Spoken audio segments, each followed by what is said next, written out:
Posibleng maharang ng COMELEC ang muling pagkandidato ni Alice Go. Maliban na lang daw kung makakuha si Go ng temporary restraining order.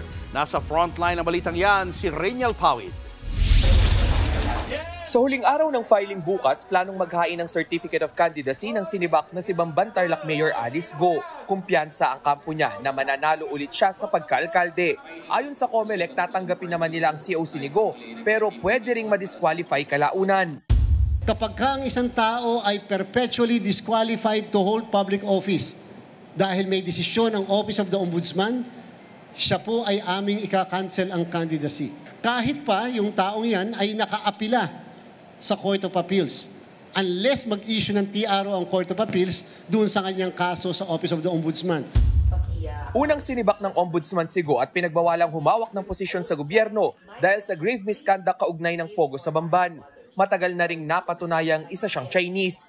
Sa ilalim ng election law, isa sa pangunahing kwalifikasyon ng mga kakandidato ang citizenship o pagka-Pilipino. Nakakulong ngayon si Go sa Pasig City Jail. Sa ngayon, naghain na ng COC sa pagkaalkalde ng Bamban si Barangay Anupul Chairman Joey Salting. Naging magkalaban ng dalawa sa mayoral race noong 2022. Higit 400 boto lang ang lamang ni Go kay Salting noon.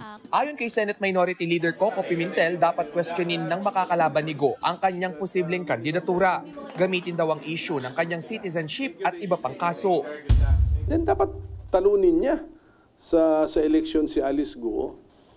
And then on the part of Alice Go, alam naman niya na ang daming questions sa kanyang kandidatura na even if manalo siya, posible rin na baliwala ang panalo niya, pagkapanalo niya. Kasi in the end...